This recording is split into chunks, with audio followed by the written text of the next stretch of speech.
Part 1. You will hear a radio announcer giving details of the evening's broadcast programmes. First, you have some time to look at questions 1 to 5.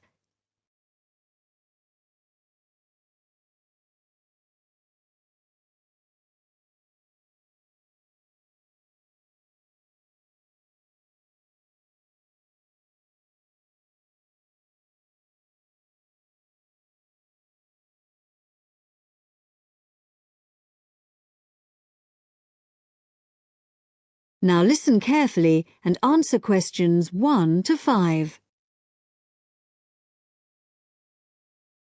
The time is 6:55 on Thursday, October the 15th. And now here is a brief review of this evening's programmes on Radio 6. Starting in just a few minutes, at 7 o'clock, we have the first programme in our new series, Animal Talk, a documentary with Laura Martins and Jeff Burns. And I'll be telling you some more about that in a minute. Then at 7:50 there will be a broadcast on behalf of the Rare Species Protection Group, telling you about some of the work they're doing to preserve endangered species. This will be followed at 8 o'clock by today's episode of Park Square, our drama series following the fortunes of a close-knit community in North London, in which Sunita begins to wonder if Carl has been telling her the truth, and Carl gets into trouble when a private email is read by the wrong person. At 8:30 we have our phone-in programme, What's Your View? Today's topic is the impact of the media, and you are invited to call in with your own views and questions on this topic. If you have a question for the panel, the number to call is 0207 815 4222. This will be followed at 9 o'clock by news and weather, and then at the new time of 9:20 we have our Book of the Week, read by Graham Stanish. This week's book is a collection of Rudyard Kipling's Just So stories, which the author wrote for his children at the beginning of the 20th century, and which are now enjoyed by children and adults alike. This evening's story, entitled How the First Letter Was Written, is an imaginary account of the events that led to the invention of writing, involving a young girl called Taffy, and a series of misunderstandings that arise when Taffy sends the first written message in the history of the world. Before you hear the rest of the talk, you have some time to look at questions 6 to 10.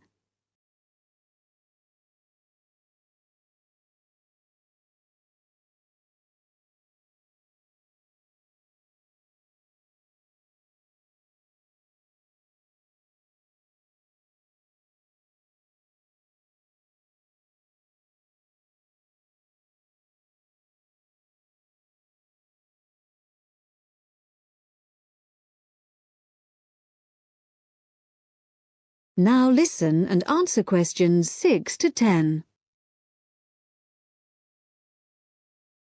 And now, some more information about our major new documentary series, Animal Talk, which explores the fascinating area of animal communication. Tonight's programme compares the communication systems used by two of the world's largest creatures, the killer whale and the elephant. Although these might seem like very different creatures, in fact there are a lot of similarities between them. They're both mammals, they both live in groups, and the social bonds they form are extremely strong. For example, when a new elephant is born, the others in the group will all gather round to greet it. They also live for a long time, like humans, and their brains are very large, which means that there may be room for something in there that allows them to process some type of language. In the programme, Laura Martins, who has spent many years studying the communication systems of whales, describes how although whales do have very good sight, like humans they mostly use sound to communicate. In the case of whales, this is because this travels well in water, where visibility may be limited. In the programme, you'll hear underwater recordings of the whale calls, but what we don't know yet is whether the whales are talking to one another, or whether the sounds are just to allow them to identify one another. Also speaking on the programme is Dr. Jeff Burns, who has made a special study of elephant communication. Elephants use all their senses to communicate, but as Dr. Jeff Burns explains, one way we are only just beginning to find out about is what has been referred to as silent singing. Sounds produced by elephants which are too low for humans to hear, but can be heard by other elephants.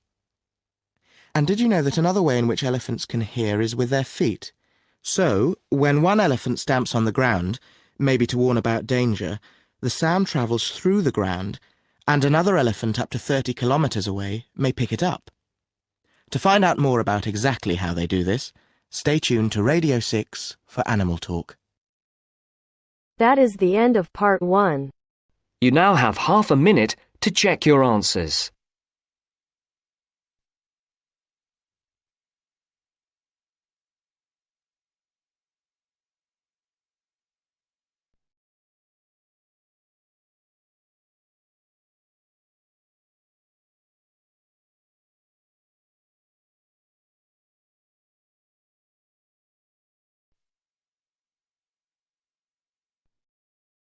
Now turns to part 2.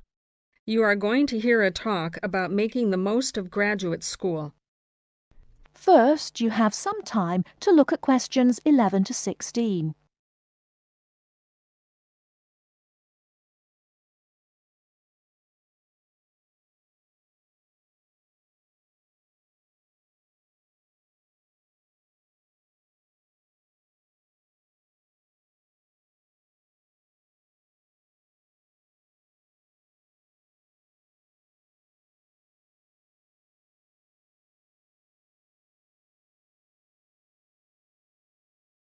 Now, listen carefully and answer questions 11 to 16. Entrance to the graduate school. My job now is to give you the graduate school survival guide and make some concise suggestions for getting the most out of your relationship with our research supervisor, getting the most out of what you read, and making continual progress with your research. First, your relationship with your supervisor. This is fundamental. Meet regularly. You should expect to meet once a week or at least every other week, because this will give you the motivation to make progress and also keeps your advisor aware of your work. Prepare for your meetings. Come to each meeting. Also, bring the notes from your previous meeting together with a list of any upcoming deadlines. Make a plan for what you hope to get out of each meeting. After the meeting, email your supervisor a brief summary. Include a list of major topics discussed, a list of what you agreed on, a note of any advice you may not want to follow, and a new summary of what you are planning to do. This helps avoid misunderstandings and provides a handy record of the progress of your research. Add a to-do list for yourself and your supervisor, including a reading list. Finally, add the time and date for the next meeting. My second main piece of advice is to keep your supervisor informed. Show him or her the results of your work as soon as possible. This helps your supervisor understand your research and identify any potential points of conflict early in the process. Include summaries of your work, including any results of experiments, and also anything you write about your research. Thirdly, communicate clearly. If you disagree with your advisor, state your objections and concerns clearly and calmly. If you feel that something about your relationship is not working, discuss it with him or her. Whenever possible, suggest steps that they could take to address your concerns. Under this heading, it is extremely important to take the initiative. You do not need to clear everything you do in your research with your advisor. He or she is busy too. You must be responsible for your own ideas and the progress of your work. Before you hear the rest of the talk, you have some time to look at questions 17 to 20.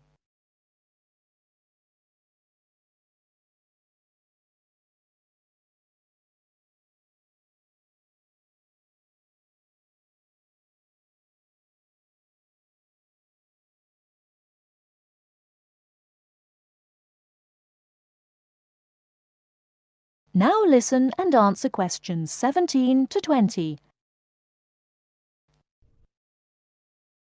The second section of my talk is about getting the most out of what you read. The first principle here is to be organized. Keep an electronic bibliography with notes and pointers to the paper files. Keep and file all the papers you have read. Point 2. Be efficient. Only read what you need to. Start by reading only the conclusion, scanning figures and tables, and looking at their references. Read the other sections only if the paper seems relevant or you think it might help you get a different perspective. Skip the sections you think you already understand. These are often the background and motivation sections. It's of critical importance to take good notes on every paper you find worth reading. Note especially what problem the author is trying to solve, what approach they take to the problem, and how their approach differs from other approaches. Next, summarize what you have read on each topic. After you have read several papers on the same topic, note the key problems, the various formulations of the problem under consideration, the relationship between the various approaches and the alternative approaches you come across. Let me add one point you might not have already thought of.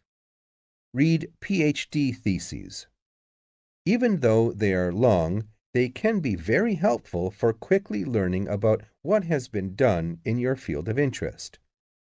Focus particularly on the background sections and method sections. Don't forget to read your advisor's thesis. This will give you an idea of what he or she expects from you. The third section of my talk is about making continual progress with your research. Keep a journal of your ideas. Write down every issue you are thinking about, even if you think it is stupid. This will help you keep track of your progress and keep you from going round in circles. That is the end of part 2. You now have half a minute to check your answers.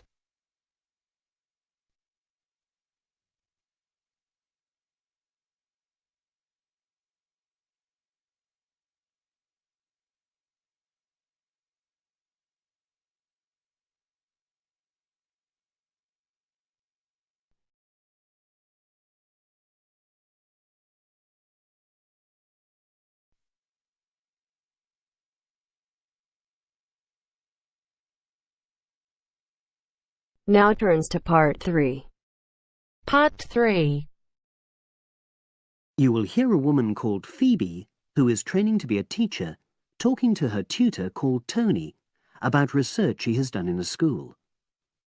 First, you have some time to look at questions 21 to 25.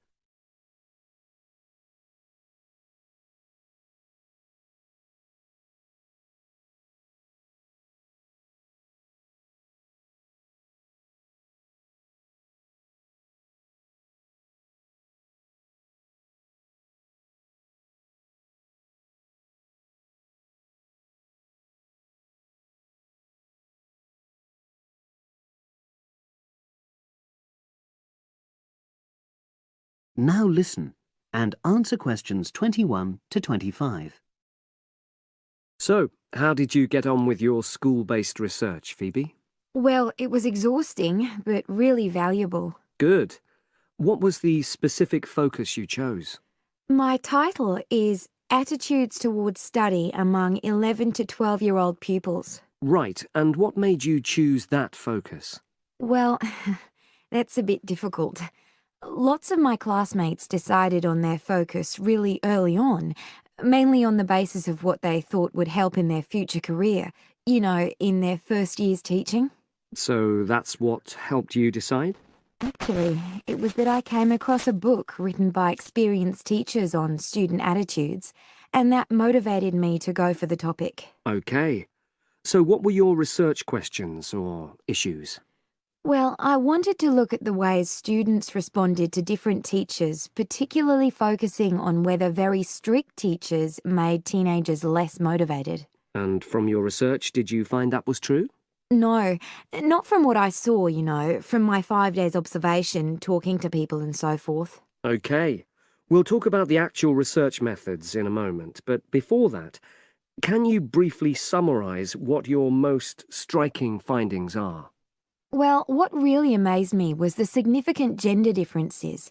I didn't set out to focus on that, but I found that boys were much more positive about being at school. Girls were more impatient. They talked a lot about wanting to grow up and leave school. Very interesting. Yeah, it is.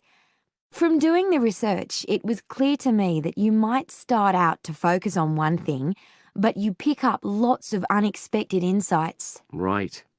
Did you get any insights into teaching? Yes, certainly. I was doing a lot of observations of the way kids with very different abilities collaborate on certain tasks, help each other. And I began to realise that the lessons were developing in really unexpected ways. So, what conclusion do you draw from that?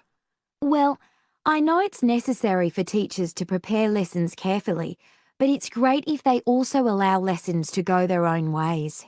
Good point. Now, I'm really pleased to see you doing this. Analysing and drawing conclusions based on data. But surely this isn't proper data. Because it's derived from such small-scale research. Well, as long as you don't make grand claims for your findings, this data is entirely valid. I like the way you're already stepping back from the experience and thinking about what you've learned about research. Well done. But I know I could have done it better. As you become more experienced, you'll find ways to reduce the risk of difficulties. Okay. Now you have some time to look at questions 26 to 30.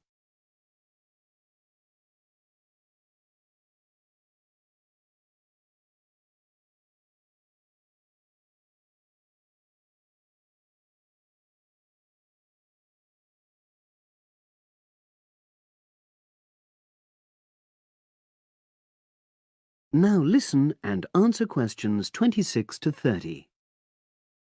So, let's look in more detail at how you gathered your data. Let's start with lesson observation. Well, it generally went quite smoothly. I chose my focus and designed my checklist. Then teachers allowed me into their classes without any problems, which surprised me. It was afterwards that the grueling work started. Yeah, it's very time-consuming, isn't it? Making sense of analysing your observation notes. Absolutely. Much more so than interview data, for example. That was relatively easy to process, though I wanted to make sure I used a high-quality recorder to make transcription easier. And I had to wait until one became available. Right. And did you interview some kids as well? In the end, yes. I talked to 10, and they were great. I'd imagined I'd be bored listening to them, but... So it was easy to concentrate? Sure. One of the teachers was a bit worried about the ethics, whether it was right to interview young pupils, and it took a while for him to agree to let me talk to 3 of the kids in his class, but he relented in the end. Good. What other methods did you use? I experimented with questionnaires, but I really regret that now. I decided to share the work with another student, but we had such different agendas it ended up taking twice as long. That's a shame. It might be worth you reflecting on ways you might improve on that for future projects. You're right, yeah. OK. And the other thing I did was stills photography. I didn't take as many pictures as I'd hoped to. Lack of time? It's pretty easy just snapping away, but I wanted each snap to have a purpose, that would contribute to my research aims, and I found that difficult. Well, that's understandable, but remember...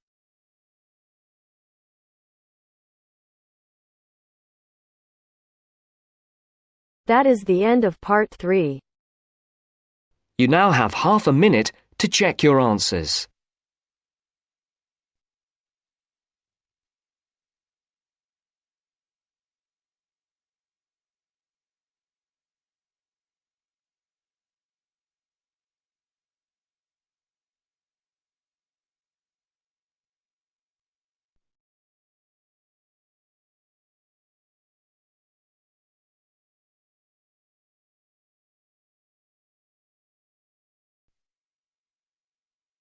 Now turns to Part 4.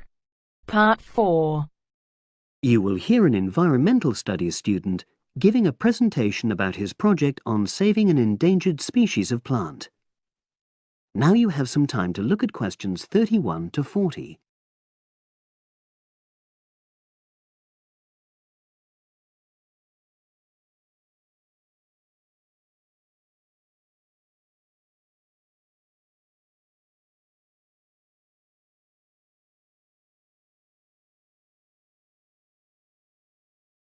Now listen and answer questions 31 to 40. For my presentation, I'm going to summarise what I've found out about efforts to save one plant species, the juniper bush. It once flourished in Britain and throughout the world's temperate zones, but over the last few decades has declined considerably. Before I go on to explain the steps being taken to save it in England, let me start by looking at some background information and why the juniper has been so important in cultural as well as ecological terms, historically and in the present day. Firstly, I want to emphasise the fact that juniper is a very ancient plant. It has been discovered that it was actually amongst the first species of plants to establish itself in Britain in the period following the most recent Ice Age. And, as I say, it has a much valued place in British culture. It was used widely as a fuel during the Middle Ages because when burnt, the smoke given off is all but invisible, and so any illicit activities involving fire could go on without being detected. For example, cooking game hunted illegally. It also has valuable medicinal properties. Particularly during large epidemics, oils were extracted from the juniper wood and sprayed in the air to try to prevent the spread of infection in hospital wards. And these days, perhaps its most well-known use is in cuisine, cooking, where its berries are a much valued ingredient, used to flavour a variety of meat dishes and also drinks. Turning now to ecological issues, juniper bushes play an important role in supporting other living things. If juniper bushes are wiped out, this would radically affect many different insect and also fungus species. We simply cannot afford to let this species die out.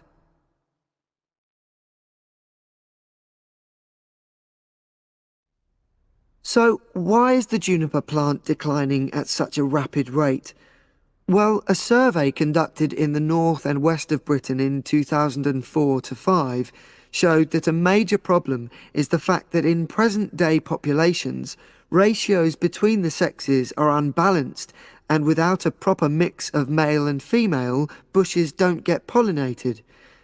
Also, the survey found that in a lot of these populations, the plants are the same age, so this means that bushes grow old and start to die at similar times, leading to swift extinction of whole populations. Now, the charity Plant Life is trying to do something to halt the decline in juniper species. It's currently trying out 2 new major salvage techniques, this time focusing on lowland regions of England. The first thing it's trying is to provide shelters for the seedlings in areas where juniper populations are fairly well established. These, of course, are designed to help protect the plants at their most vulnerable stage. A further measure is that in areas where colonies have all but died out, numbers are being bolstered by the planting of cuttings which have been taken from healthy bushes elsewhere. Now, I hope I've given a clear picture of the problems facing this culturally and ecologically valuable plant, and of the measures being taken by Plant Life to tackle them. If anyone has any questions, I'd be happy. That is the end of Part 4. You now have half a minute to check your answers.